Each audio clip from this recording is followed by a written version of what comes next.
अस्सलामुअलैकुम, मैं हूं समर अब्बास। मुज़ाकरात के जरिए अफगानिस्तान से मामलात तय नहीं पाते तो फिर उनसे खुली जंग होगी, ये वाज़ेह और दो टोक वार्निंग आज वज़ीर दिफा ख्वाजा आसिफ ने अफगान तालिबान को दी है। भारत के साथ तो हमने एक जंग लड़ी है ना, अब वो दूसरी प्रॉक्सी जंग जो है ना वो अफगानियों के ज़रिए लड़ रहे हैं। और मैं ऑन रिकॉर्ड हूँ कि अफगान जो हैं वो एक भारतीय प्रॉक्सी के तौर पे हमारे ख़िलाफ़ जो है कार्रवाइयाँ कर रहे हैं। लेकिन जो अगर उनकी जिन वो प्रॉक्सी हैं उनका जो हशर हुआ है, अल्लाह ताला के फजल करम से अल्लाह ताला तकब्बर से बचाए, किसी बड़े बोल से बचाए। तो अल्लाह ताला की मदद और अल्लाह ताला की नुसरत की ज़रूरत है। नहीं होगा तो फिर ठीक है, एंड से 4-5 दिन से कोई वाक़या नहीं हुआ। कतर में जो तय पाया था उसका 70-80% पास किया जा रहा है। हमारे पास एक ऑप्शन है, अगर तय नहीं पाते फिर हमारी तुम्हारी खुली जंग है। जहां वज़ीर दिफा की वार्निंग अहम है, वहां इस वार्निंग की टाइमिंग और भी अहम है। ख्वाजा आसिफ का यह मौक़िफ़ उस वक्त सामने आया जब तुर्किया के शहर इस्तांबुल में पाक अफगान मुज़ाकरात के दूसरे दौर का आगाज़ ही हुआ था। दिलचस्प बात यह है कि 19 अक्टूबर को कतर के शहर दोहा में होने वाले पहले मुज़ाकराती दौर में ख्वाजा आसिफ खुद भी मौजूद थे और उन्होंने ही दोनों ममालिक के दरमियान आर्जी सीज़ फायर को मुस्तकिल करवाने के इक़दाम भी उठाए थे और आज की मुलाकात के लिए एजेंडा सेट भी किया था। बज़ाहिर इसी एजेंडे के तहत आज तुर्किया की मेज़बानी में पाकिस्तान और अफगानिस्तान के दरमियान अमन मुज़ाकरात का दूसरा दौर इस्तांबुल में हुआ। रिपोर्ट्स के मुताबिक आज मुज़ाकरात के 2 सेशंस हुए, जबकि ये मुज़ाकरात मजीद 2 रोज़ तक जारी रहने का इम्कान है। मुज़ाकरात के इस दौर में पाकिस्तान की जानिब से सिक्योरिटी हुक्काम पर मुश्तमिल वफ़द ने अफगानिस्तान से पाकिस्तान में हमले, उनकी मॉनिटरिंग और इस हवाले से मैकेनिज्म को हतमी शक्ल देने पर जोर दिया। अफगान तालिबान वफ़द की क़यादत नायब वज़ीर दाखिला रहमतुल्लाह मुजीब ने की, जबकि वफ़द में कतर में अफगान सिफारत खाने के कायम मुकाम सरबरा अफगान वज़ीर दाखिला के भाई अनस हक़ानी, नूर अहमद नूर वज़ारत दिफा के अहदेदार, नूर रहमान नुसरत और अफगान हुकूमत के वज़ारत ख़ारजा के तर्जुमान शरीक थे। गो के पाकिस्तान और अफगानिस्तान के दरमियान मुज़ाकरात का मरहला चल पड़ा है और फिलहाल ग्राउंड पर झड़पें बंद हैं, ताहम ताहाल माहौल में कशीदगी मौजूद है, जिसकी तर्जुमानी दोनों ममालिक के दरमियान बाहमी रवाबित और तजारत में मुसलसल तातुल की सूरत में हो रही है। पाक अफगान कशीदगी के बायस चमन, खैबर, जनूबी और शुमाली वज़ीरिस्तान और ज़िला कुरम के सरहदी रास्ते 14वें रोज़ भी बंद हैं। बाब दोस्ती तुरखम, खरलाची, अंगूर अड्डा, गुलाम खान सरहद पर सैकड़ों माल बरदार गाड़ियां फंसी हुई हैं। कस्टम हुकाम के मुताबिक चमन में बाब दोस्ती के गेट 4 से सिर्फ अफगान शहरियों को ले जाने वाली गाड़ियों को अफगानिस्तान में जाने की इजाजत दी जा रही है। झड़पों के बाद से अब तक 10,000 अफगान शहरियों को वापस भेजा जा चुका है, जबकि 1200 खाली कंटेनर वापस पाकिस्तान में दाखिल हुए हैं।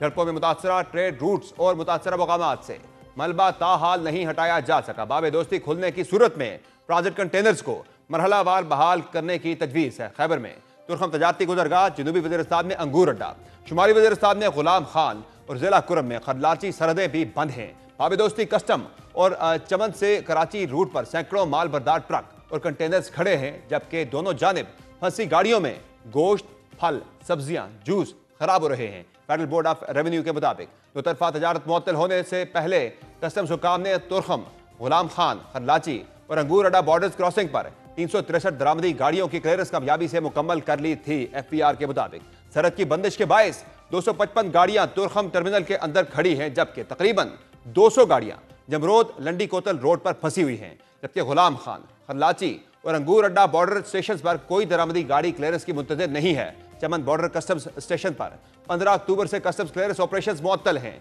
जिसकी वजह से 5 दरामदी और 23 बरामदी गाड़ियां प्रोसेसिंग की मुंतज़िर हैं। अहम बात यह है कि 23 मालकान ने अपनी बरामदी खेप वापस ले जाने से इनकार कर दिया है और सरहद दोबारा खुलने और तजारत बहाल होने तक इंतजार करने को तरजीह दी है। ये गाड़ियां कपड़ा, पेंट, मूंगफली और दालों जैसी खराब ना होने वाली अशिया से लदी हुई हैं। जहां तक प्रोजेक्ट खेप का ताल्लुक है तो 412 गाड़ियां चमन और 83 गाड़ियां तुरखम पर सरहद पार करने की मुंतजर हैं। जहां पाकिस्तान और अफगानिस्तान के दरमियान कशीदगी ने खित्ते की सूरत हाल को गंभीर बना दिया है, वहां पाकिस्तान के मजीद दुश्मन भी मुतहर्रिक हो गए हैं, जिनमें हिंदुस्तान पेश है और अफगानिस्तान ने भी खुद को भारत की झोली में डालकर प्रॉक्सी या प्यादे का किरदार अपना लिया है, जिसकी एक और मिसाल उस वक्त सामने आई जब अफगानिस्तान भारत की पाकिस्तान मुखालिफ आबी जारहियत में भी हिस्सादार बन गया है।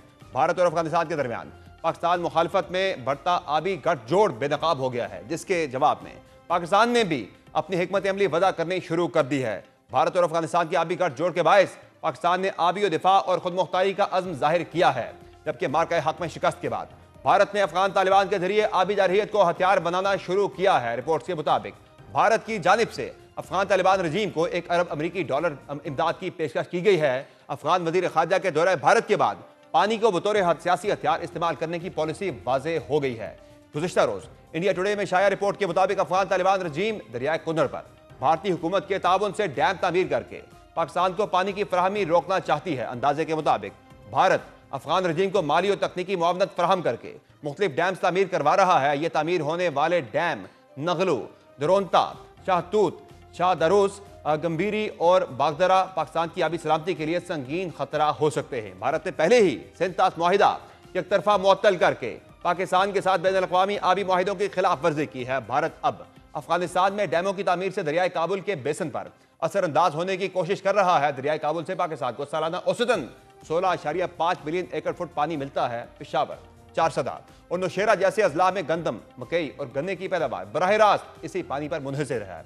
आबी और कानूनी माहिरीन के मुताबिक भारत अफगान आबी गठजोड़ के मुकाबले में पाकिस्तान एक जामे दिफाई हिकमत अमली के तौर पर चित्राल रिवर डाइवर्शन प्रोजेक्ट पर गौर कर रहा है। चित्राल डाइवर्शन प्रोजेक्ट भारत अफगान आबी जरहियत के मजमून मंसूबे को खाक में मिला देगा। इस हिकमत अमली से दरियाए चित्राल को अफगानिस्तान में दाखिल होने से पहले ही सवात बेसन की तरफ मोड़ा जाएगा। इस मंसूबे से 2453 मेगावाट साफ और काबिल तजदीद तवानाई पैदा करने की सलाहियत पैदा होगी। नई जमीन जेर काश्त लाई जा सकेगी, जबकि सैलाबी खतरात में कमी और वसक व मोहम्मद डैम्स के जखायर में इजाफा होगा। माहिरीन के मुताबिक यह इकदाम पाकिस्तान की आबी खुद मुख्तारी के मुकम्मल दायरा कार में आता है और बैनुल-अक़वामी कानून के ऐन मुताबिक है। जहां भारत की अफगानिस्तान से मिलकर आबी जारहियत बेनकाब हो रही है, वहां भारत को मीडिया और इत्तलात के मैदान में भी अपनी जारहियत पर मुंह तोड़ जवाब मिल रहा है। वफाकी वजारत इत्तलात ने वाज़ेह किया है कि भारतीय मीडिया झूठ, अफवाहों और गुमराह कुन इत्तलात के जरिए खित्ते में नफरत और इंतशार फैलाने की कोशिश कर रहा है। भारतीय गोदी मीडिया सुसन एनडीटीवी और रिपब्लिक न्यूज इंडिया हालिया दिनों में फितना और ख्वारिज की हिमायत में खुलकर सामने आ गए हैं। भारतीय चैनल एनडीटीवी ने झूठा दावा किया कि 8 अक्टूबर को कुरम में फितना और ख्वारिज ने घात लगाकर पाक फौज के 22 जवान शहीद किए। ताहम ISPR ने इस खबर की तरदीद करते हुए तस्दीक की कि 7 और 8 अक्टूबर को कार्रवाई में कुरम नहीं जिला औरकजई में की गई थी और ये इंटेलिजेंस बेस्ड ऑपरेशन था जिसमें 11 फौजी शहीद हुए जबकि 19 ख्वारिज को हलाक किया गया। वजारत इत्तलात के मुताबिक इसी तरह रिपब्लिक न्यूज इंडिया ने भी झूठा दावा किया कि फितना और ख्वारिज ने 24 घंटों में पाक फौज पर 16 हमले किए। यह खबर भी बेबुनियाद और मन घड़त है क्योंकि इंटेलिजेंस बेस्ड ऑपरेशन के नतीजे में 5 ख्वारिज को हलाक किया गया। वजारत इत्तलात ने खबरदार किया है कि भारतीय मीडिया की गुमराहकुन रिपोर्टिंग और झूठे दावे खित्ते की सलामती के लिए संगीन खतरा है। पाकिस्तानी हुकूमत ने आलमी बरादरी पर जोर दिया कि वो भारतीय मीडिया के इंतशार अंगेज और गैर जिम्मेदाराना रवैयों का नोटिस ले जो इलाकाई अमन और इस्तेहकाम के खिलाफ साजिश के मुतरादिफ हैं। जहां हुकूमती सतह पर पाकिस्तानी मौक़िफ़ वाज़ेह है, वहां अस्करी मौक़िफ़ भी दो टोक है जिसको भरपूर अवामी पज़ीराई और हिमायत भी हासिल है। गुज़िश्ता रोज भी DG ISPR lieutenant general Ahmed Sharif Chaudhry ने मर्दान की मुख्तलिफ यूनिवर्सिटीज़ और मदारस के उसातिज़ा और तलबा से मार्का हक, हालिया पाक अफगान कशीदगी और सिक्योरिटी सूरत हाल समेत मुख्तलिफ अहम मौज़ूआत पर तबादला ख्याल किया। DG ISPR ने वाज़ेह किया कि पाकिस्तान ने दहशत गर्दी और ख्वारिज के खिलाफ मौसर इक़दाम किए हैं। दुश्मन की किसी भी जारहियत के खिलाफ पाक फौज और अवाम सीसा पिलाई हुई दीवार साबित होंगे। उसातिज़ा ने कहा कि इस गुफ्तगू से पाक अफवाद के बारे में बहुत से अबहाम दूर हो गए। कौम अमन की काविशों और मुल्क की तरक्की में पाक फौज के किरदार को कदर की निगाह से देखती है। तलबा ने कहा कि मुल्क की सलामती और इस्तेहकाम के हसूल के लिए खैबर पख्तूनख्वा के नौजवान पाक फौज के शाना बशाना खड़े हैं। हमें इस बात की आगाही मिली कि किस तरह मुल्क दुश्मन अनासर हमारे मुल्क और अफवाद के खिलाफ सोशल मीडिया पर प्रोपेगेंडा करते हैं। अहम बात यह है कि जहां पाकिस्तान की दिफाई हिकमत अमली की पूरी दुनिया मोतरफ है, वहां हाल ही में पाकिस्तान को सिफारती सतह पर मिलने वाली कामयाबियों को भी पजीराई मिल रही है। मारूफ अमरीकी जरीदे फॉरेन पॉलिसी ने अपनी ताज़ा रिपोर्ट में पाकिस्तान को खित्ते का सिफारती फातेह करार देते हुए कहा है कि इस्लामाबाद ने पिछले चंद माह में मुतवाजन और मौसर खारजा पॉलिसी के जरिए आलमी मंजरनामा बदल दिया है। जरीदे के मुताबिक गुज़िश्ता 6 माह में पाकिस्तान ने अमरीका, चीन, सऊदी अरब, तुर्किया, ईरान और मलेशिया के साथ ताल्लुकात में नए संग-मील कायम किए जो मुल्क की सिफारती बहाली और मौसर खारजा हिकमत अमली का वाज़ेह सबूत है। फॉरेन पॉलिसी ने अपनी रिपोर्ट में इंकशाफ किया कि इस्लामाबाद ने अमरीका से ताल्लुकात बहाल करके खित्ते में सिफारती तवाज़ुन पैदा किया। पाकिस्तान की जानिब से दाइश खुरासान के दहशतगर्द जो काबुल एयरपोर्ट हमले का मास्टर माइंड था की गिरफ्तारी ने वाशिंगटन में एतमाद और ताउन का नया बाब खोला। अमरीकी सेंटकॉम के सरबराह जनरल माइकल कोरेला ने पाकिस्तान के इंसदाद दहशतगर्दी इक़दाम को गैर मामूली और मौसर करार दिया। सऊदी अरब से स्ट्रेटेजिक दिफाई मुआहिदे ने खित्ते में नई सिफारती लहर पैदा की। चीन से दिफाई और इक़्तिसादी ताउन में तोसी ने बीजिंग इस्लामाबाद ताल्लुकात को नई बुलंदियों पर पहुंचा दिया। रिपोर्ट के मुताबिक अमरीका और पाकिस्तान के बढ़ते ताल्लुकात ने वाशिंगटन और नई दिल्ली के दरमियान फासले पैदा किए। भारत को खदशा है कि ट्रंप इंतजामिया के पाकिस्तान की तरफ झुकाव से उसकी 25 साल सिफारती मेहनत जाया हो जाएगी। जरीदे ने मजीद लिखा कि ट्रंप और मोदी की हालिया तर्क फोन कॉल के बाद दोनों ममालिक के ताल्लुकात में कशीदगी पैदा हुई, जिससे पाकिस्तान के लिए नई राहें खुल गईं। रिपोर्ट के मुताबिक फील्ड मार्शल आसिम मुनीर और ट्रंप के दरमियान जून में होने वाली 2 घंटे तवील मुलाकात ने दो तरफा ताल्लुकात में नई गर्मजोशी पैदा की, जबकि वज़ीर आज़म शहबाज शरीफ की गजा अमन कॉन्फ्रेंस में मुतहरिक किरदार और अमरीकी सरमायाकारी के मुआहदे पाकिस्तान के आलमी असर और रसूख में इजाफे का सबूत है। फॉरेन पॉलिसी ने यह भी लिखा कि पाकिस्तान ने ट्रंप इंतजामिया से शानदार तजारती पैकेज हासिल किया, जिसके तहत एक अमरीकी कंपनी ने $500 मिलियन की सरमायाकारी का ऐलान किया। रिपोर्ट के इख्तिताम पर जरीदे ने कहा कि पाकिस्तान ने गैर नेटो इत्तेहादी होने के बावजूद अमरीका, चीन और सऊदी अरब के साथ बैक वक्त ताल्लुकात मुस्तहकम करके सिफारतकारी का नया बाब रकम किया। इस्लामाबाद अब आलमी मंजरनामे पर एक अहम और फाल खिलाड़ी के तौर पर उभर चुका है। पाकिस्तान और अफगानिस्तान के दरमियान जारी कशीदगी, खित्ते की बदलती सिफारती सूरत हाल और भारत की खुफिया आबी और मीडिया जंग ने इस वक्त जनूबी एशिया के अमन को एक नाजुक मोड़ पर ला खड़ा किया है। तज्जियाकारों के मुताबिक ये तमाम मामलात एक दूसरे से जुड़े हैं। जहां एक तरफ पाकिस्तान सिफारती महाज पर नई कामयाबियां समेट रहा है, वहीं दूसरी जानिब उससे अफगानिस्तान की सरजमीन से होने वाली दहशतगर्दी, भारत की आबी साजिशों और जारी प्रोपेगेंडा मुहिम्मात का सामना भी है। इन तमाम चैलेंजेस से जबरदस्त माह होने के लिए पाकिस्तान को क्या करना है, मजीद बात करने में ज्वाइन किया है दिफाई अमूर के माहिर air marshal retired Arshad Malik और हमारे साथ मौजूद हैं आलमी अमूर के माहिर डॉक्टर आदिल नजम। बहुत शुक्रिया air marshal retired Arshad Malik साहब आपका और आदिल नजम साहब आपका अपने प्रोग्राम में ज्वाइन किया। अरशद मलिक साहब, क्या समझते हैं आप, जो एक मैकेनिज्म की बात हो रही है कि मॉनिटरिंग का एक मैकेनिज्म हो कि जिसके तहत वहाँ से अफगान सरजमीन जो है वो पाकिस्तान में दहशतगर्दी के लिए इस्तेमाल ना हो, वो मैकेनिज्म क्या हो सकता है अगर हम प्रैक्टिकल बात करें तो? बिस्मिल्लाहिर्रहमानिर्रहीम, good to be with you. देखें, सबसे पहले तो आपको ये देखना चाहिए कि हमारे और अफ़गानिस्तान के दरमियान जो बदएतमादी है और ख़ास तौर पे तालिबान के दरमियान बदएतमादी, उसमें इस फैक्टर को ज़रूर कंसीडर करें कि तालिबान ट्रेडिशनली और हिस्टोरिकली हमेशा से डिले मुज़ाकरात करते रहे, प्रोलॉन्ग मुज़ाकरात करते रहे। जैसे गार्डियन ने, न्यूयॉर्क पोस्ट ने और इवन अमेरिकन यूनिटी ऑफ जो उनका इंस्टीट्यूट है, US इंस्टीट्यूट ऑफ पीस, उसने भी कहा कि तालिबान हमेशा से लिंगर ऑन करेंगे और उसमें टाइम गेन करेंगे। हम इस मुज़ाकरात को यकीनन खुश आइंद समझते हैं, पॉजिटिव देखते हैं। और हमारी रिक्वायरमेंट क्या है? हम 2 चीज़ें मांगते हैं, अमन का तसलसल और सरहदी निज़ाम का नज़्म व नस्क। इसके अलावा हमारा ना कोई उन पर तसल्लुत करने का इरादा है, ना उनके ऊपर, और ये होना भी ऐसा ही चाहिए। हमें एक ऐसे पॉइंट से उनके साथ डिस्कस करना चाहिए जिसमें उनको भी एहसास हो कि हम उनको इज्जत दे रहे हैं। कोई स्ट्रेटेजिक डेप्थ और मुस्लिम ब्रदरहुड, मेरा ख्याल है इन चीज़ों से अभी हम निकल के प्रैक्टिकल। अब जो आपका सवाल है नज़्म व नस्क के लिहाज से, बहुत सीधी सी बात है। सबसे पहले तो गारंटर्स होने चाहिए, जैसे अभी टर्की है, कतर है। मेरे ख्याल में खामोशी से आपको ईरान और सऊदी अरब को भी अपने साथ शामिल करना चाहिए। सही, इनका रोल बनता है। और जितना रीजनल के लोग, ख़ास तौर पे ईरान आपके साथ आ जाएगा तो उससे फ़र्क पड़ेगा। दूसरा, आप इनको जो बॉर्डर सिक्योरिटी सिस्टम है उसके ऊपर डॉक्यूमेंट इस तरह का होना चाहिए कि वो बिल्कुल क्लैरिटी से मैनिफेस्ट हो जाए। तो एक हॉटलाइन इस्टेब्लिश हो सकती है बड़े आराम से, इस तरह भारत के साथ एक जिस तरह भारत के साथ है। तीसरा, आपके पास अल्हम्दुलिल्लाह रिसोर्सेज हैं, तो आप सर्वेलेंस बहुत अच्छी करके उनके साथ डेटा शेयर करें मजबूत बुनियादों पे। फिर इनको आप अपने जो बयानिया है, जिस तरह उन्होंने अपने अवाम को हमारे ख़िलाफ़ मुतनफ़र करना शुरू किया हुआ है, तालिबान की एक गैर एलानिया, आप उसको डॉक्यूमेंटेड तरीके से लेके चलें। फिर जो तिजारत का एक रास्ता हमारा बना हुआ है, वो हमारा एक टूल होना चाहिए, ना कि एक फेवर होनी चाहिए। अगर आप उसको एज अ पॉलिसी टूल लेके आएंगे तो यकीनन उनके लिए भी इसमें डर है, और ये उनको मैसेज ये जाना चाहिए कि हम आपके साथ अमन के ख्वाह हैं, मुसलसल अमन के ख्वाह हैं, और हम आपसे कोई दुश्मनी नहीं चाहते। आदिल नजम साहब, आपकी क्या राय है कि क्या वो मैकेनिज्म हो सकता है जो मॉनिटरिंग के हवाले से बात की जा रही है? पाकिस्तान चाह रहा है कि गारंटीज भी हो, मैकेनिज्म भी हो कि अफगान सरजमीन इस्तेमाल ना हो पाकिस्तान में दहशतगर्दी के लिए। जाहिर है वहाँ पे जो करदम TTP है, बाकी भी बहुत सारे ग्रुप्स हैं वहाँ से ऑपरेट कर रहे हैं, तो एक प्लॉजिबल डिनाइबिलिटी का बड़ा मसला है वहाँ पे, तो उसे किस तरह से डील किया जा सकता है? अस्सलाम वालेकुम जी, बहुत शुक्रिया। मेरे ख्याल में जो बातें की गई अभी वो सारी बिल्कुल दुरुस्त हैं, और पाकिस्तान की तरफ से लॉजिकल जो आस्क है वो यही है कि एक फॉर्मलाइज किस्म का सिस्टम हो, उसका कोई गारंटर हो, उसके कोई मॉनिटरिंग के मैकेनिज्म हो, सर्वेलेंस हो। मेरे ख्याल में सबसे अहम चीज़ जिसका जिक्र किया गया वो इंफॉर्मेशन शेयरिंग है। और या इंफॉर्मेशन शेयरिंग में खसूसन जो पाकिस्तान इंफॉर्मेशन दे सकता है, क्योंकि हमारी एबिलिटी जो है वो ज़्यादा है। मैं अगर इसमें एडिशन करूंगा तो वो एक कॉन्टेक्स्ट की है, और वो ये है कि ये याद रहे कि हम एक इस्टेब्लिश स्टेट से नहीं बात कर रहे इस वक्त। ये एक रियलिटी है जी कि हाँ, जो उनकी कैपेसिटी है वो एक, हम कई बार ऐसे अफगानिस्तान की बात करते हैं जैसे वो एक और मुल्क है जहां 200 हैं, उसमें से वो एक 201वां है। लेकिन एक वजह है कि उसको एक्सेप्ट भी अभी नहीं किया गया। एक वजह है कि जो वहाँ हुकूमत है वो साल साल नहीं दिहाइयों में एक गुरिल्ला एक्शन की आदी भी है। जो उसके स्टेट इंस्ट्रूमेंट्स हैं वो भी डेवलप नहीं है। तो आई थिंक इसको हमें जहन में रखना चाहिए कि ये जो है स्टेट टू स्टेट गुफ्तगू नहीं है। ये एक ऐसी स्टेट से गुफ्तगू है जो अभी सिर्फ खुद जो है फॉर्मेशन के जी हाँ, मराहिल में है।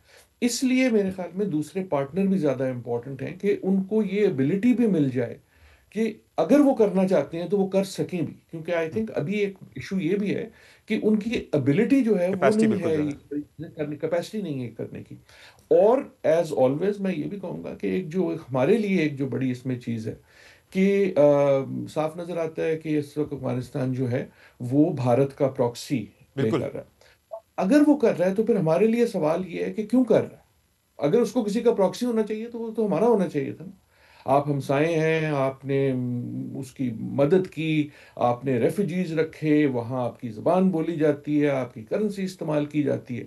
तो आई थिंक डिप्लोमेटिकली हमारे लिए जो सवाल हैं वो ये ना सिर्फ ये है कि इन मसाइल का हल हो, ना सिर्फ ये है कि डी एस्केलेशन हो, लेकिन आई वुड थिंक कि ये भी है कि एक लॉन्ग टर्म रिलेशनशिप भी इस सारी अमल से ऐसी डेवलप हो सही। जहां हमें ये खतरा ना हो कि हर दौरे के बाद जो अफगानिस्तान है वो अब भारत की या न्यू दिल्ली की बोली बोलेगा। बिल्कुल ऐसा ही है। अशरफ अली साहब, ये जो आज वज़ीर दिफ़ा ख्वाजा आसिफ साहब ने कहा है कि मुज़ाकरात में अगर मामला तय नहीं पाते तो फिर उनसे खुली जंग होगी, क्या ये वो भारतीय जो वहाँ पे एलिमेंट है उसी को काउंटर करने के लिए ही उन पे ये बावर कराया गया है कि अगर आप उस तरफ जाते हैं तो फिर खुली जंग है, आपका ज़्यादा नुकसान है? क्या कॉन्टेक्स्ट क्या था आपकी नज़र में इसका? देखिए, मेरे ख्याल में ख्वाजा साहब की जो स्टेटमेंट है वो स्टेटमेंट आ रही जिसमें बंदा डेस्परेट हो जाता है कि यार मैं तो दिल से आ रहा हूँ तुम्हारे साथ मोहब्बत के मैसेज लेके, एक तसलसल का मैसेज लेके, जैसे आदिल भाई अभी कह रहे थे कि इस पर कंसिस्टेंसी चाहिए। अब जब दूसरी तरफ से जो मैंने पहले बताया कि हिस्टोरिकली, और New York time, guardian, US institute of peace, और जब आपने ये अमेरिकन के साथ भी हुए तो उन्होंने जो टाइम गेन किया उसमें अस्करी तौर पे वो ज़्यादा मजबूत हो गए। तो ये उसका एक रिफ्लेक्शन है। लेकिन मेरे ख्याल में मैं ये समझता हूँ कि मिलिटरली हमारा उनका कोई मुकाबला नहीं। ऐसा ही है, वो प्रॉक्सी अगर बन भी जाते हैं तो वो इफेक्टिवली कुछ भी नहीं कर सकते। हमें उनके साथ एंगेज रहना है, हमें उनके साथ नेगोशिएट करना है, और थोड़ा सा मसलियत के साथ, थोड़ा सा पेशेंस के साथ चलना पड़ेगा। देखें, उनके पास कोई एडमिनिस्ट्रेटिव स्ट्रक्चर नहीं, उनकी कोई स्टेटमेंटशिप ग्रूमिंग नहीं। वो चंद एक लोग हैं जो पाकिस्तान में पले बढ़े, पाकिस्तान में मज़े कर रहे थे जब उधर जंग चल रही थी, और यहाँ बड़े मज़े, इत्मीनान, आराम से प्लानिंग कर रहे थे। अब वो वहाँ बैठ के ये चाह रहे हैं कि शायद उनको कोई सहारा मिल जाए जिनसे उनको कोई पैसे मिल जाए। चले, हम पैसे भी दे देंगे, लेकिन हमारी दो रिक्वायरमेंट जैसे मैंने पहले की कि प्रॉक्सी ना बनो। अगर तुम ये कह सकते हो वहाँ जाके कि हिंदुस्तान के खिलाफ ज़मीन इस्तेमाल नहीं होगी, तो हमारे कहने में आपको क्या अमर माने। सही है। दूसरी बात, पैसा जो है ना वो आप सब समझते हैं। चले, मामला वो पैसे का है कि पैसा भारत से ज़्यादा आ रहा है। मैं कहता हूँ ये भी ले लें, मुझे उनकी इंटरनल डायनामिक्स से भी ये तो तस्लीम शुदा अमर है कि ये एक तस्लीम शुदा हुकूमत नहीं है। वही हिंदुस्तान जो उनको 10 से 11 साल ताने देता रहा, उनको अपने खिलाफ समझता रहा, आज वो एक मसलियत के तहत उनको इस्तेमाल कर रहा है। उनको ये समझ, मैं यहाँ पे जो आपने पिछला सवाल किया था उसमें एक और चीज़ ऐड करना चाहूँगा, जिसे मैंने कहा हम दोनों का ये ख्याल है कि गारंटर्स होने चाहिए, और हमारा ख्याल है रीजनल ईरान। मैं कहता हूँ कि यूनाइटेड नेशंस जो UNHCR है उसको भी इफेक्टिवली लेके आएँ और डिजिटलाइज करें। अगर आपकी ट्रेड भी जा रही है उसको भी डिजिटलाइज करें, और जो आपके उसको बायोमेट्रिक सिस्टम के साथ लोगों को अंदर लाएं या अंदर लेके जाएं। हमें दुख है, देखें, और कल खुदा ना खासा इनके साथ कुछ ऐसी क्लेमिटी आती है तो सबसे पहले दिल आपका ही धड़केगा, और आप इस बीइंग नेबर जो है वो फिर उसको एक सिस्टमेटिक ले जाएं, इनको ये मैसेज दें, जो मैं फिर एक रिक्वेस्ट करूंगा कि इनको ये ना एहसास हो कि हमको उन पर डेरोगेटरी रिमार्क्स दे रहे हैं या उनको अपने से कमतर जान रहे हैं। मुकाबला कोई नहीं, अल्हम्दुलिल्लाह अल्हम्दुलिल्लाह। तो ये जो आज आदिल नजम साहब, जो ख्वाजा आसिफ साहब का बयान था कि अगर मामलात नहीं बनते, बात नहीं बनती तो फिर खुली जंग है, तो वो किस हवाले से था? फिर आपको क्या लगता है कि वो जो खुली जंग का जो दिया है ख्वाजा आसिफ साहब ने, उन्हें एक वार्निंग दी है, वो क्या थी? वो कलअदम टीटीपी और बाकी जो वहाँ पे दहशतगर्द ग्रुप्स हैं उनके हवाले से थी, या फिर ये किस तरफ जाएगा मामला, या वो तालिबान के लिए एक थ्रेट थी? नहीं, ये ख्वाजा साहब बेहतर जानते हैं, मोहतरम हैं, और शायद वो भारत को कहना चाहते थे। मेरा भी ख्याल वही है जैसे कहा गया।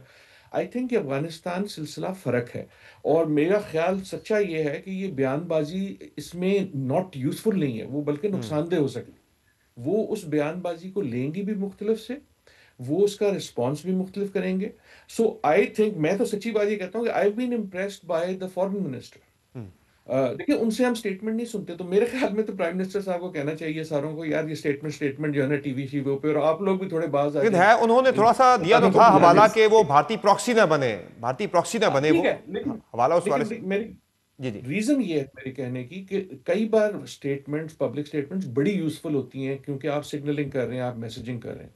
यहाँ जो सिग्नलिंग और मैसेजिंग है वो मुख्तलिफ है, वो पर्सनल और प्राइवेट इसलिए होनी चाहिए कि ना हम इसको एस्केलेशन चाहते हैं, ना अफगानिस्तान चाहता है। देखिए, आप अगर ये एक सीरियस पॉइंट अगर मुझे इजाजत दें, इस वक्त सिर्फ एक कुव्वत है जो इसको एस्केलेट करवाना चाहती है, पाकिस्तान नहीं चाहता। ऐसा ही है। पाकिस्तान तो क्लियर है कि हम नहीं चाहते कि ये बढ़ जाए, जंग हो जाए। अफगानिस्तान क्लियरली नहीं चाहता, क्योंकि उनके पास सकत नहीं है। चीन नहीं चाहता कि ये एस्केलेट हो, अमेरिका नहीं चाहता कि ये एस्केलेट हो, सऊदी अरेबिया नहीं चाहता ये एस्केलेट हो। अगर कोई एस्केलेट करना चाहता है तो one and only one country, which is India, क्योंकि उसकी कैलकुलेशन ये है कि कोई भी चीज अगर पाकिस्तान के लिए एस्केलेट होगी तो हम इन्हें ब्लीड कर रहे हैं।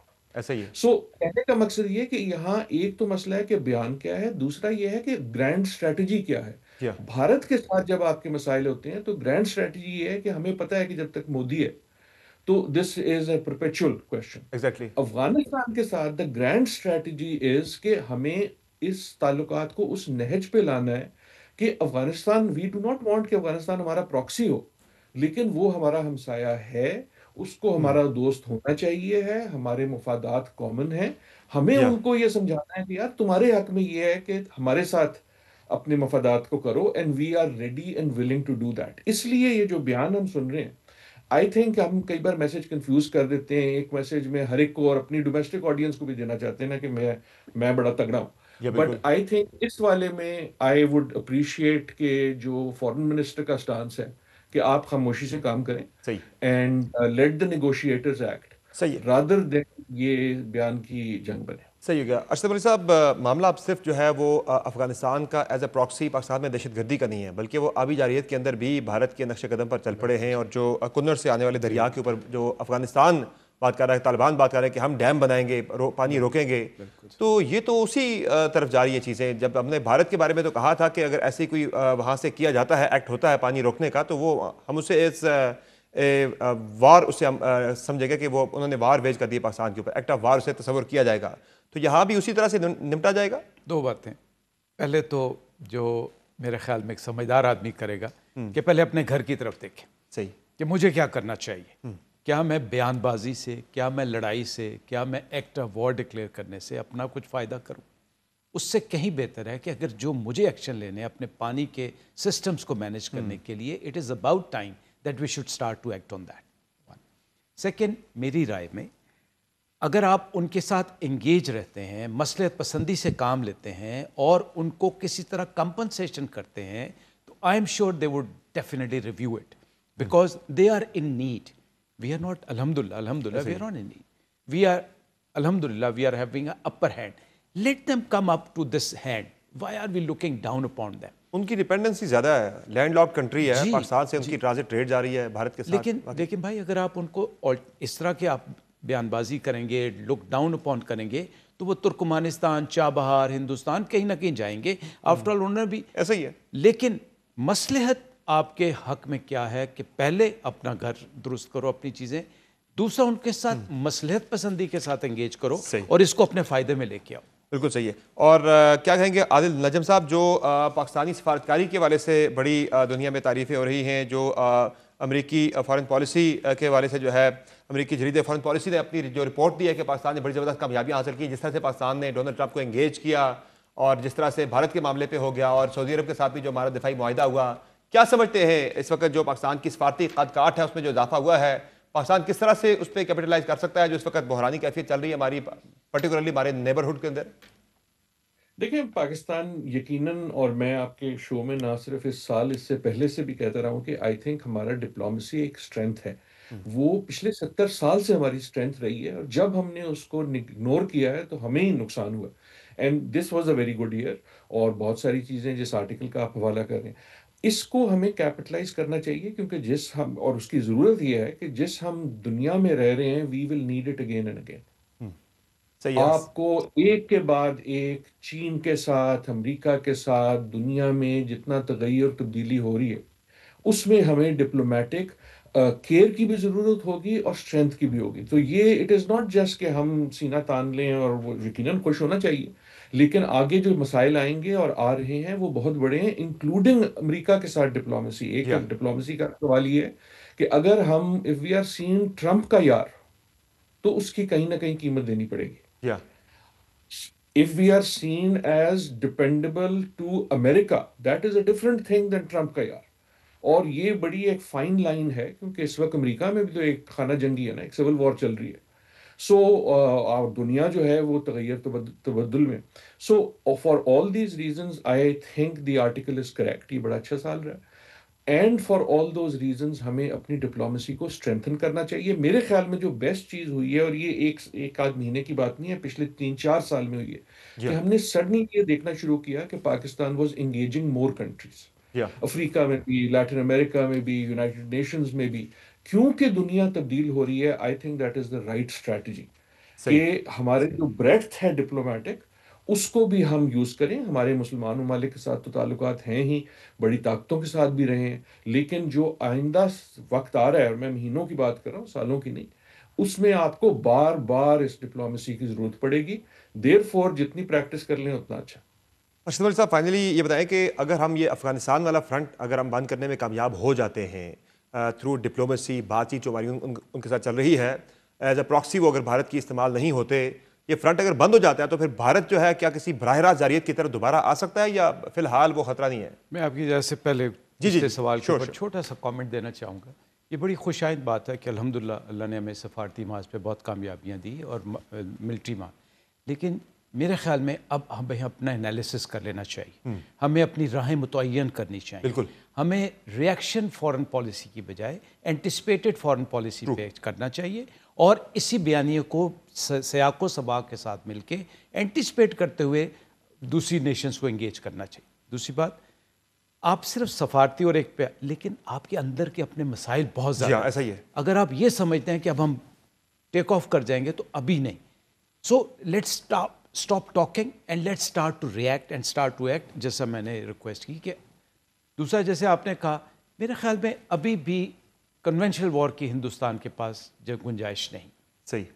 उसमें मेरा मानना इस वजह से है कि उनकी जो आर्म फोर्सेस हैं अभी तक वो संभली नहीं है, और अगर अगली किसी वो डिबैकल पे आते हैं, they will have to think twice, because सही। 2 दफ़ा उनकी सुबकी हो चुकी, जी हाँ। और दुनिया ने उसके बयानियों को, झूठे बयानियों को तस्लीम नहीं किया। ऐसा ही है। So they will have to think twice, they will have to come up with very very concrete, which I don't foresee in coming future. But having said that, हमेशा ऊंट को बांध के रखो ऐसा ही है। इनसे, और अपने इनके फॉल्स फ्लैग ऑपरेशन से मुहतात रहने की ज़रूरत है, और वो तब उसी सूरत में आ सकता है अपना एनालिसिस करते जाए। जी आदिल नजम साहब, कुछ ऐड करना चाह रहे हैं? जी जी जी, वन सेंटेंस, एग्जैक्टली अग्रीइंग। देखिए, इस वक्त कन्वेंशनल वॉर की जो वजूहात बयान की वो हैं ही हैं, और उसके अलावा ये कि उनके पास पॉलिटिकल स्पेस भी नहीं है। अगर वो कुछ करेंगे तो खुसूसन ट्रंप साहब उसको पर्सनल इंसल्ट मानेंगे, बिकॉज ट्रंप ने इतना पर्सनलाइज कर लिया। सही। सो एक ये भी उनका हाथ बंधा है, लेकिन इसकी एक इम्प्लीकेशन ये है कि यू शुड बी रेडी कि वो फिर कुछ और करेंगे, बैठ नहीं सकते। अगर आप होते ना मोदी, आप भी ना बैठते, सही है। क्योंकि जितनी उनकी के ऊपर आया है डोमेस्टिकली, Makes sense. इंटरनेशनली, वो गुस्सा भी है। दैट मीन्स कि वो आपकी वीकनेस ढूंढेंगे, चाहे वो टेररिज्म के थ्रू हो, चाहे वो प्रॉक्सी के थ्रू हो, चाहे आपकी इंटरनल कमजोरी के थ्रू हो। सो अगेन वो जो ऊंट वाली बात है, या आपको केयरफुल उसमें आपके जो जितने आप इंटरनली कमजोर होंगे, जी हाँ। आपको एक्सपेक्ट करना चाहिए कि दूसरा जो है उन कमजोरियों को इस्तेमाल करेगा। सो बी केयरफुल कि ये कहाँ से आएगा, लेकिन ऐसा कि वो कुछ नहीं करेंगे, वो कहेंगे अच्छा जी हो गया आगे चलिए, ये नहीं सही है। होगा। बहुत शुक्रिया आदिल नजम साहब आपका और air marshal retired Ashraf Malik साहब आपका अपने प्रोग्राम में ज्वाइन किया। नाज़रीन, प्रोग्राम में एक मुख्तसर ब्रेक लेंगे, ब्रेक से वापस आएंगे, बात करेंगे आज़ाद कश्मीर के अंदर हुकूमत की तब्दीली के लिए पीपल्स पार्टी ने भरपूर तैयारी कर ली है। पीपल्स पार्टी के पास कितने अरकान की सपोर्ट हासिल हो चुकी है और ये अदम एतमाद की तहरीक मौजूदा वज़ीर आज़म अनवारुल हक चौधरी के खिलाफ कब आएगी, बात करेंगे ब्रेक के बाद। हमारे साथ रहेगा।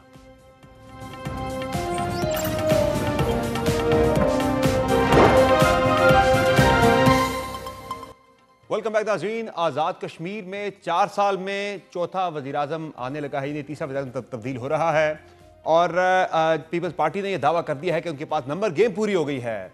वज़ीर आज़म आज़ाद कश्मीर चौधरी अनवारुल हक के खिलाफ अदम एतमाद की तहरीक जो है वो 72 घंटों में पेश कर दी जाएगी। उससे पहले उन्हें यह कहा गया है कि वो मुस्तफ़ी हो जाए, वरना अदम एतमाद की तहरीक लाई जाएगी।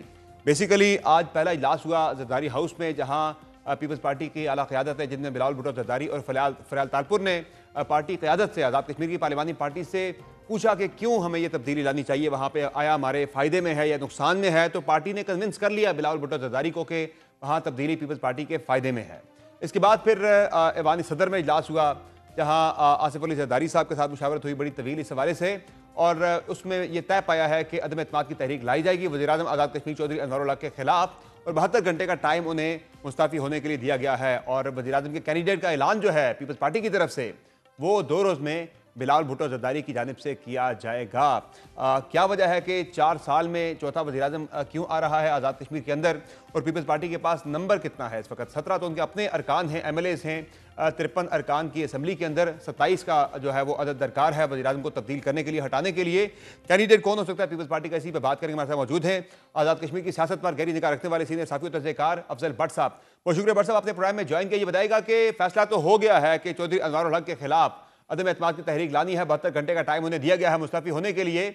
मेरी अपनी जो उनसे मुलाकात हुई थी चंद दिन पहले अनवारुल हक साहब के साथ, उस वक्त तो वो ये बता रहे थे, मुझे ये कह रहे थे कि अगर मेरे खिलाफ अदम एतमाद की तहरीक आती है और नंबर पूरा होता है अदम एतमाद लाने वालों के पास, तो मैं बावकार तरीके से मुस्तफ़ी होने को तरजीह दूंगा। मैं अदम एतमाद के जरिए वोट आउट होना नहीं चाहूंगा। क्या लग रहा है, क्या हालात बनने जा रहे हैं आज़ाद कश्मीर के अंदर, और ये 4 साल में चौथा वज़ीर आज़म, क्या वजह है?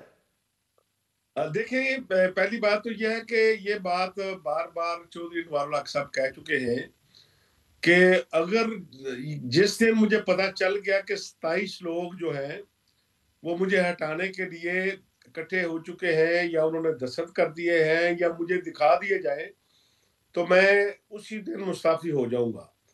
तो ये बात जो आपको प्राइम मिनिस्टर साहब ने कही, वो बात बारहा मीडिया पे भी कह चुके हैं, और अभी तक जो नंबर पूरे होने के बावजूद तहरीके अदम एतमाद जमा नहीं कराई गई, यही कोशिश हो रही है कि तहरीके अदम एतमाद जमा कराने की बजाय वज़ीर आज़म अनवारुल हक साहब को इस बात पर आमादा कर लिया जाए कि वो मुस्तफी हो जाए। क्योंकि नंबर गेम दो तरह से अगर आप देखें कि इस वक्त अनवारुल हक साहब के पास 7 या 8 लोग रह गए हैं। जो पाकिस्तान तहरीक इंसाफ फॉरवर्ड ब्लॉक के 24 लोग थे, उनमें से 4 लोग पाकिस्तान पीपल्स पार्टी में शामिल हो चुके हैं। 6 लोग बैरिस्टर सुल्तान महमूद साहब के साथ हैं, वो बातचीत कर रहे हैं। 4-5 लोग जो हैं वो हेडेड बाई माजिद खान जो है वो फॉरवर्ड ब्लॉक का अपना ग्रुप बनाकर बातचीत कर रहे हैं। तो इस तरह अनवारुल हक साहब अपनी अक्सरियत तो खो चुके हैं। बट साहब, एक और चीज जो अहम है, वो पीपल्स पार्टी वज़ीर आज़म का नाम फाइनल क्यों नहीं कर सकी? जाहिर है जब आप अदम एतमाद की तहरीक जमा कराते हैं तो साथ ही आपको आज़ाद कश्मीर के एक्ट के मुताबिक, तो जो वहाँ का जो अबूरी आईनी एक्ट है उसके मुताबिक तो आपको लाजमन मुतबादल वज़ीर आज़म का नाम देना होता है अदम एतमाद की तहरीक के साथ ही। तो ये नाम क्यों नहीं फाइनल हो पाया पीपल्स पार्टी की तरफ से? नाम तकरीबन फाइनल है, अनाउंस नहीं किया गया, क्योंकि जब कल इन्होंने बात करनी है सरदार अतीक अहमद खान साहब के साथ, हसन इब्राहिम साहब के साथ, मुस्लिम लीग नून के साथ, तो वो कहेंगे कि आप ऐलान करके आ गए हैं तो हमसे मुशावरत क्यों करनी है। ये सियासी जमातों को इन चीजों को का ख्याल रखना पड़ता है। तो इसलिए उम्मीद ये है कल का दिन जो है वो मुस्लिम लीग नून के साथ, आल जम्मू कश्मीर मुस्लिम कॉन्फ्रेंस के साथ, JKPP के साथ सही है। इनके राब्ते हो जाएंगे, और जब इनके राब्ते मुकम्मल हो जाएंगे तो दस्तखत करने से कबल अनाउंसमेंट हो जाएगी। और नाम जो है वो चौधरी यासीन साहब और चौधरी लतीफ अकबर साहब के दरमियान सुनने में आ रहा है कि बड़ी सख्त टाई पड़ी हुई है। देखिए, मेरा अपना ख्याल ये है कि ये फैसला हो चुका है कि चौधरी यासीन साहब जो है वो नेक्स्ट वजीर आजम होंगे। हमारे साथ मौजूद है कमरजमान कायरा साहब, पीपल्स पार्टी के सीनियर रहनुमा है। कायरा साहब, क्या वजह है कि आज वजीर आजम का ऐलान होना था, इत्तला तो यही थी कि नाम फाइनलाइज हो जाएगा, आज तो क्या फाइनलाइज हो गया है, सिर्फ उसकी अनाउंसमेंट रहती है आज़ाद कश्मीर के PM के लिए? कि जब आपके पास नंबर होगा तो आप इस तरह की कोशिश करेंगे, नंबर नहीं होगा तो कभी इस तरह की कोशिशें नहीं की जाती। अच्छा, आप और जो इस नंबर तरह की क्लेम कर रहे हैं कोशिशें- उसमें नून लीग के वोट शामिल हैं या नहीं है? देखिए, ये डिपेंड करता है हमने क्या मोड अख्तियार करना है, और यकीनन हम सारे जो कुछ भी करेंगे सबसे मुशावरत के साथ ही करेंगे, अमल पैदा होगा। नहीं, जहर आपने आगे बढ़ने का तो आपने ऐलान कर दिया है ना कि 72 घंटे का टाइम दे दिया है वज़ीर आज़म आज़ाद कश्मीर को, तहरीक अदम एतमाद आएगी, अगर वो उससे पहले मुस्तफ़ी नहीं होते तो आपके पास नंबर पूरा हुआ है, तो आपने तभी उन्हें ये अपने टाइम दिया ना, डेडलाइन दी है 72 घंटे की। तो ये मैं जानना चाह रहा हूँ कि नून लीग के बगैर ही नंबर पूरा हो गया है या नून लीग को मिलाकर नंबर पूरा है अभी आपका? मैं अपने कार्ड तो आपके सामने अभी मीडिया में शेयर नहीं कर सकता ना, ये तो मेरे सीने के साथ लगे रहेंगे। सही है। ये तो पॉलिटिक्स का अपना एक असूल है ना, ये आप सही है। सवाल भी मुझसे पर मना कुछ सकते चीज़ें ओपन सीक्रेट हैं, उस पर आपकी राय हम लेना चाह रहे थे, चले आप नहीं लेना चाह रहे, या आपकी अपनी स्वाबदीद है। कायरा साहब, बहुत शुक्रिया आपने ज्वाइन किया प्रोग्राम में। नाज़रीन, प्रोग्राम में एक मुख्तसर ब्रेक लेंगे, ब्रेक से वापस आएंगे, बात करेंगे पाकिस्तान में पहले सैलाब और अब स्मोक का बदतरीन एक हम देख रहे हैं इशू पाकिस्तान फेस कर रहा है, इसकी वजूहात क्या हैं और तदारक के लिए जो इक़दाम उठाए जा रहे हैं वो कितने मौसर हैं, बात करेंगे ब्रेक के बाद। हमारे साथ रहिए।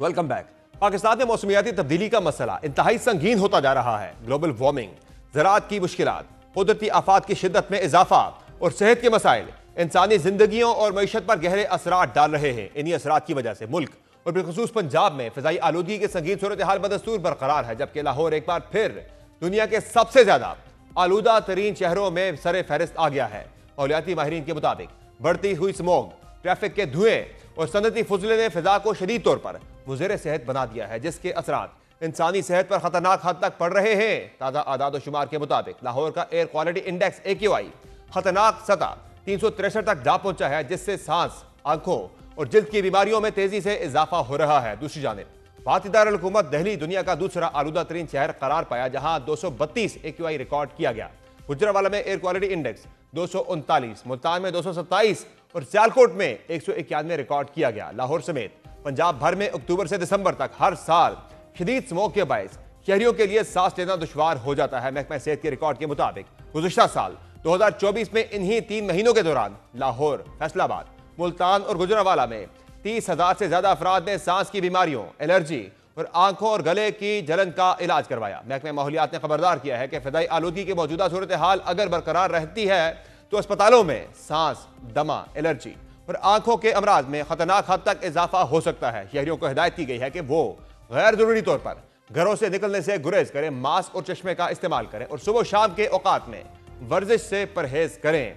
इसके अलावा माहिरीन ने खबरदार किया है कि अगर फौरी इक़दाम ना किए गए तो पंजाब के बड़े शहर आइंदा हफ्तों में सांस के काबिल फिजा से महरूम हो सकते हैं। आलमी इदारा सेहत के मुताबिक हर साल तकरीबन 70 लाख अफराद फिजाई आलूदगी के बायस मौत के मुंह में चले जाते हैं, जबकि अरबों अफराद मुख्तलिफ बीमारियों में मुब्तला होते हैं। तिब्बी माहिरीन का कहना है कि स्मोक से बचाव के लिए हुकूमत को हंगामी बुनियादों पर इक़दाम करने होंगे, जिनमें फसलों की बाकियात जलाने पर सख्ती, सनती अखराज पर कंट्रोल और पब्लिक ट्रांसपोर्ट के इस्तेमाल को फरोग देना शामिल है। दूसरी जानिब हुकूमती इक़दाम की बात हो तो महकमा तहफ़्फ़ुज़ माहौलियात पंजाब ने हवा के मयार को 24 के बजाय हर 12 घंटों में जांचने के नए मॉडल की मंजूरी दी है। पंजाब में तहफ़्फ़ुज़ माहौलियात एजेंसी ईपा के मुताबिक गुज़िश्ता बरसों की निस्बत इस बार स्मोक के असरात रोकने के लिए कबल अज़ वक्त बेहतर इक़दाम किए जा रहे हैं। ईपा के मुताबिक इस साल पूरा साल तैयारी की, धुआं छोड़ने वाली गाड़ियों, फैक्ट्रियों और भट्टों के खिलाफ सख्त कार्रवाई की गई। इसके अलावा इदारे तहफ़्फ़ुज़ माहौलियात पंजाब ने 1 अक्टूबर से फोक कैनन ऑपरेशन शुरू किया है, जिसके तहत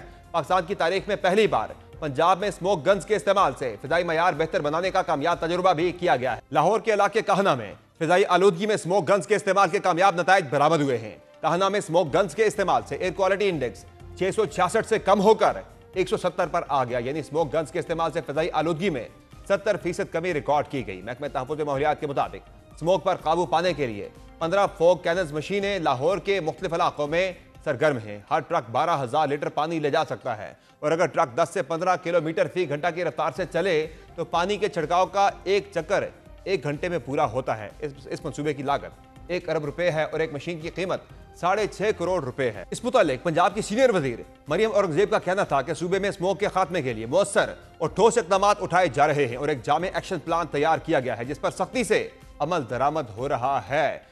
पंजाब किस तरह से स्मोक से छुटकारा हासिल कर सकता है और जो पंजाब हुकूमत इकदाम उठा रही है वो कितने मौसर है, इसी पर बात करें। में ज्वाइन किया है साबिक वफाकी वज़ीर बराए मौसमियाती तब्दीली मलिक अमीन असलम ने। बहुत शुक्रिया मलिक अमीन असलम साहब, आपने प्रोग्राम में ज्वाइन किया। ये बताएगा कि पिछले महीने तक तो हम सैलाब की बात कर रहे थे कि पाकिस्तान में सैलाब से बड़ी तबाही जो है फैली हुई थी। अब 1 महीने बाद ही हम बात कर रहे हैं स्मोक की कि पंजाब इस वक्त बहुत बुरी तरह से मुतासर है स्मोक की वजह से। क्या वजह है ये स्मोक का जो फैक्टर है, ये क्यों पाकिस्तान को अफेक्ट कर रहा है बुरी तरह से? ये हमने पिछले चंद सालों के अंदर देखा है कि ये बहुत ज़्यादा बढ़ गई है पाकिस्तान के अंदर, पाकिस्तान इससे ज़्यादा बुरी तरह से मुतासर हो रहा है। वजूहात क्या है इसकी आपकी नज़र में? जी बिस्मिल्लाहिर्रहमानिर्रहीम। बिल्कुल आपने सही फरमाया जी कि पाकिस्तान एक कंटिन्यूअस एनवायरमेंटल कैटास्ट्रफी का इस वक्त शिकार है और एक के बाद दूसरे मसले के साथ हम पेश आते हैं। आपने देखा होगा यहाँ पर पहले दो सूबों ने कैद साली डिक्लेयर की, उसके बाद अगले ही महीने यहाँ पर सैलाब आया और इतना पानी था कि हम उसको संभाल नहीं सके, उसको सेव नहीं कर सके और बहुत सारा पानी हमने अरेबियन सी में फेंक दिया। इसके बाद फिर आपने अब ये देखा कि ये स्मॉग सीजन आ गया और खुसूसन लाहौर और उसके गिरदनवा में इस वक्त बड़ी तशवीशनाक एक कैफियत है स्मॉग की। आपने इसकी वजूहत पूछी तो इसके लिए एक FAO ने एक प्रॉपर स्टडी की थी सोर्स अपोर्शनमेंट की। उसके मुताबिक 40% जो इसकी वजह है वो तो हमारी ट्रांसपोर्ट की इंक्रीज है जिसके अंदर हम गलत फ्यूल यूज़ कर रहे हैं, गाड़ियों की चेकिंग प्रॉपरली अब यहाँ पर नहीं हम करते, ट्रैफिक की मैनेजमेंट प्रॉपरली नहीं करते।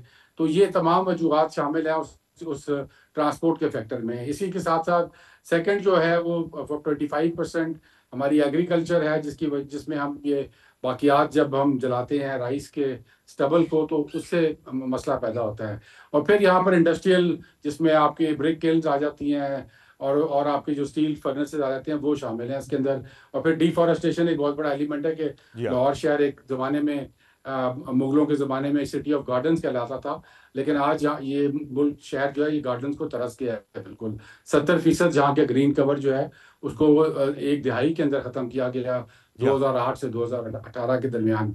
अब इसके सॉल्यूशंस की तरफ अगर आए तो वो भी हमारा स्मॉल कमीशन बना है। लेकिन मलिक साहब जो इसमें जो वजूहात हैं, जिस तरह बात करते हैं ना पाकिस्तान मौसमियाती तब्दीली से मुतासर होने वाला 8वां टॉप 8 कंट्रीज में आता है पाकिस्तान, लेकिन यहाँ जो स्मोक का मामला है ये इसमें ज़्यादातर वजूहात हमारी लोकलाइज है। सिर्फ 30% जो है इसका इफेक्ट आता है भारत से, बाकी 70% जो है इसकी जो वजूहात हैं वो लोकल ही हैं। बिल्कुल लोकल है जी। ये तमाम जो मैंने वजूहत आपको बताई ये तमाम की तमाम लोकल वजूहत हैं। इसमें ज़रूर इंडिया की तरफ से एक फैक्टर है कि वहाँ पर भी इसी सीज़न के अंदर स्मॉग ज़्यादा होता है और क्योंकि वो टेम्परेचर इन्वर्जन जो है जो लाहौर में हो रही होती है वही दिल्ली में हो रही होती है। और फिर जो दिवाली का उनका एक त्यौहार होता है उसको बाकायदा सुप्रीम कोर्ट ने उसमें उनके पटाखे चलानों को उसको ख़त्म किया था। लेकिन इस साल unfortunately I think high court ने उनके इजाज़त दी कि वो 2-3 घंटों के लिए वो कर सकते हैं। उन्होंने दबा के शायद पटाखे चलाए हैं जिसकी वजह से ये फैक्टर पाकिस्तान में विंड डायरेक्शन हमारी इस तरफ की हो जाती है और वो फिर सारा गंद इधर आता है। तो वो उस सिलसिले में मेरा ये ख्याल था कि आजकल मैं ये लाहौर में ये स्मॉग गन्स भी फिर रही है जो कि जिनका इफेक्ट जो है वो बड़ा डिबेट हो रहा है कि वो होता भी है कि नहीं और कितना लोकलाइज होता है, कितना देर तक रहता है। बहरहाल एक गवर्नमेंट की तरफ से एक कोशिश है वो उन्होंने की है जिसको सराहना चाहिए और इसको कोशिश करनी चाहिए कि लोकलाइज मशीनरी हो। लेकिन मेरा ये भी ख्याल था कि इस वक्त एक सिंबॉलिकली अगर हम ये कुछ स्मॉग की तोपें जो है वो वाघा बॉर्डर पर ले जाकर इंडिया की तरफ रख के चलाएं ताकि वो एक मैसेज जाएगा इंडिया को कि ये आपकी तरफ से जो गंद आ रहा है इस पे हमें बैठ के बात करने की जरूरत है और ये बॉर्डर क्रॉस करता है और बगैर वीजे के करता है और ये हमारी तरफ से भी उधर जाता है उधर से भी इधर आता है। इसलिए ये तो ऐसा इशू है जिसके ऊपर जिंदगी और human lives are at stake over here. ऐसा ही है मलिक साहब, जो आदाद शुमार आए हैं वो पाकिस्तान के अंदर यानी पंजाब के अंदर जो है वो 11 मिलियन बच्चे 1 करोड़ 10 लाख बच्चा मुतासिर हो रहा है और 7 साल जो है इसमें बताया गया स्मोक की वजह से लाइफ एक्सपेक्टेंसी आपकी कम होती है, आपकी एवरेज लाइफ कम हो रही है और ये तो बड़ा संगीन मामला है जिसे हमें हंगामी बुनियादों पर जो है वो इससे हैंडल करना चाहिए, इससे छुटकारा हासिल करना चाहिए, मिटिगेशन करनी चाहिए। और एक पिछले साल एक मिटिगेशन प्लान भी सामने आया था। हम अक्टूबर से ऑनवर्ड तो बात सुन रहे हैं स्मोक की, इससे पहले साल पूरा जो इकदाम हुए हैं, क्या आप मुतमईन हैं उससे कि हमने ठीक इकदाम किए हैं? देखिए, जो इस प्रेजेंट गवर्नमेंट के इकदाम नजर आ रहे हैं वो तो ऑन पेपर भी ठीक है, फिर उन्होंने उसकी बजट एलोकेशन भी किया है। इलेक्ट्रिक व्हीकल की बसेस भी इन्होंने ली हैं, जो स्टबल के लिए जो एक हैप्पी सीडर मशीन होती है जो कि बाकियात राइस की उसको प्लाउ इन करती है, वो भी इन्होंने खरीदी है। और ट्रांसपोर्ट के ऊपर भी यहाँ पर कुछ अर्सा तो एक मुहिम चली थी जिसमें वो गाड़ियों की चेकिंग कर रहे थे एपीए वाले कि उनकी एडमिशंस ठीक है कि नहीं है। लेकिन मुझे जो उसमें वीकनेस नजर आ रही है वो कंटिन्यूअस एनफोर्समेंट की है। और वो मतलब एक खबर बनाने के लिए तो एक चीज बड़े जोरों शोर से एक हफ्ते के लिए की जाती है, लेकिन उसके बाद फोकस हट जाता है। तो इस मसले के लिए we have to keep our eye on the ball. जो भी हमने इकदाम, जो आपने 80 इकदाम या जो भी बताए हैं, वो कोई रॉकेट साइंस नहीं है, वो तब सबको पता है क्या करना है। अब वो करने की जरूरत है और उसको इन्फोर्स करने की जरूरत है। हमें ये देखने की जरूरत है कि कोई फैक्ट्रियां अगर आज भी धुआं निकाल रही हैं तो उनके स्क्रबर क्यों नहीं चल रहे। अगर आज भी जिगजैग टेक्नोलॉजी वाली मशीनें धुआं निकाल रही हैं तो फिर उनका किसी ने जिगजैग की मशीन को ऑन नहीं किया, उसकी क्या वजह है और फिर उसकी पेनल्टी क्या है। इसी तरह ट्रांसपोर्ट के ऊपर गाड़ियों की कंटिन्यूअस चेकिंग और उस प्रोसेस को एक सस्टेनेबल करने की जरूरत है, ताकि हर साल हर गाड़ी अपना चेकिंग करे जिस तरह बाहर भी होता है और फिर उसके बाद उसको एक हेल्थ सर्टिफिकेट मिलता है। तो ये तमाम इकदाम कोई ऐसे नहीं है जो कहीं लिखे हुए नहीं होंगे या किसी पॉलिसी स्ट्रेटेजी में नहीं पड़े होंगे, लेकिन हमें उसको इन्फोर्स करने की जरूरत है। इन्फोर्समेंट इस वक्त वीक नजर आ रही है और नजर आ रहा है कि जो बातें की गई हैं वो कागज पे भी अच्छी लगती हैं और अखबारों में भी अच्छी लगती है, लेकिन ग्राउंड के ऊपर उनकी रियलिटी बहुत कम नजर आ रही है। और वालिद साहब, ज़ाहिर, हम तीसरा बड़ा मुतासरा मुल्क है स्मोक की वजह से। जो पंजाब हुकूमत ने इकदाम उठाए हैं, ये जो स्मोक गन्स की हम बात कर रहे थे, पहले जिक्र हुआ भी, इनके बारे में आपकी क्या राय है? कितनी इफेक्टिव आप इसे समझते हैं, ये जो वहां पे एक हिकमत अमली अडॉप्ट की गई है? देखिए, बिल्कुल इफेक्टिव होती है, लेकिन वेरी लिमिटेड टाइम और लिमिटेड जियोग्राफिकल स्कोप के साथ। तो एक बहुत हैवी कीमत के साथ आप एक बड़ी छोटे से टाइम के लिए और थोड़े से एरिया के अंदर आप उसको कम करते हैं। तो ये एक परमानेंट सोल्यूशन तो नहीं है इस चीज का। ये परमानेंट सोल्यूशन तो ये है कि जो सोर्स के ऊपर जो चीजें जहां से खराबी पैदा हो रही है उस खराबी को फायर फाइटिंग का एक जो है ना वो ये फायर फाइटिंग का एक मतलब लिमिटेड सा तरीका है। तो और मैं समझता हूँ कि ये जिस तरह पिछले साल एक इन्होंने आर्टिफिशियल रेन का भी तजर्बा किया था कि वो आर्टिफिशियली यहाँ पर बारिश की गई थी लाहौर में पिछले साल, वो भी एक लिमिटेड सा तजर्बा है। लेकिन उसके साथ साथ हमें जो मेन चीज़ है वो जो सोर्स के ऊपर पोल्यूशन जहाँ से निकल रही है, जैसे मैंने बताया ट्रांसपोर्ट है, ब्रिक किल्स हैं, आपकी स्टील मिल्स, फर्नेसेस हैं, इनकी इन जो सोर्स है इसको खत्म करने की जरूरत है। क्योंकि पिछले दिहाई में अगर आप देखें तो स्मॉग अगर एक साल था जिसके अंदर स्मॉग बाकी कंट्रोल हुई थी, वो कोविड का साल था, जब यहाँ पर लॉकडाउन लिमिटेड लॉकडाउन लगे हुए थे। और उस जमाने में जब ट्रांसपोर्ट हटाई गई लाहौर शहर से और कुछ दिनों के लिए भी अगर ट्रांसपोर्ट को बंद किया गया तो एकदम स्मॉग के लेवल्स नीचे आ गए थे। तो दे क्लियरली शो के मसला कहाँ पे है। तो हमें वो ट्रांसपोर्ट लॉकडाउन शायद करने पड़ेंगे लाहौर में, क्योंकि यहाँ पर जो लोगों की हर बंदे का गला खराब है, हर बंदे को इसकी तकलीफ है। और वो ये लेकिन अगेन जो है मलिक साहब, ये लॉकडाउन वगैरह हो गए, एहतियाती तदाबीर हो गई, ये सब जो है ये फायर फाइटिंग के स्टेप्स हैं। हम जो आपने पहले बात की, जो बुनियादी मसला है, इस मसले के मुस्तकिल तदारक के लिए हमें जो इकदाम उठाने हैं उस पर काम होना ज़्यादा ज़रूरी है, ताकि लॉन्ग टर्म में ये स्मोक का मसला पैदा ही ना हो। जब पैदा हो जाता है, ये स्मोक गन्स ले आना, लॉकडाउन लगाना या बाकी चीज़ें जो है वो तो बाद में होती हैं कि जब एक आफत आ जाती है। तो उससे पहले के जो इकदाम हैं उस पर कितना इफेक्टिवली हमें काम करने की जरूरत है। जिस तरह से मुझे याद है कि जब कोविड के दौरान NCOC की तरह का एक इदारा बना था, ये भी उतनी खतरनाक एक सूरत हाल बन रही है कि जिस तरह मैंने पहले बात की कि 11 मिलियन बच्चे मुतासर हो रहे हैं पंजाब के अंदर सिर्फ, और 7 साल जो है आपकी लाइफ एक्सपेक्टेंसी आपकी कम हो रही है। तो क्या उसी तरह की अथॉरिटी बनाकर हंगामी बुनियादों पर काम नहीं होना चाहिए इस पर, और साल पूरा काम होना चाहिए? बिल्कुल होना चाहिए, लेकिन अनफॉर्चुनेटली होता नहीं है। अभी आपने देखा कि हम एक बहुत बड़े सानिया, जो सैलाब का सानिया था, उसमें से गुजरे और उसमें प्राइम मिनिस्टर साहब ने क्लाइमेट इमरजेंसी डिक्लेयर की। सिविल सोसाइटी की डिमांड भी थी, लेकिन वो क्लाइमेट इमरजेंसी का मतलब ये होता है कि आप सारा साल उस मसले को फिर देखते रहिए जी ना, हाँ। कि सैलाब आया, जब वो तबाही हो रही हो तो मीडिया की भी टेंशन है और गवर्नमेंट की भी टेंशन है, और जब वो सैलाब चला गया तो आपने सबको यारो मददगार छोड़ दिया, वही डेवलपमेंट दोबारा की और वही मसले दोबारा फेस किए। इसी तरह स्मॉग का भी इशू है, यहाँ पर शायद एक स्मॉग इमरजेंसी की भी बात हो रही है, वो डिक्लेयर कर देंगे, लेकिन उस इमरजेंसी का फायदा तभी है जब इसका मसले का हल हमें एक कंटिन्यूअस बुनियाद पर पूरे 12 महीने उन उन उन उन स्टेप्स को लें, ताकि ये मसला जो है, जैसे जैसे आपने भी सही फरमाया कि सोर्स के ऊपर खत्म किया जाए।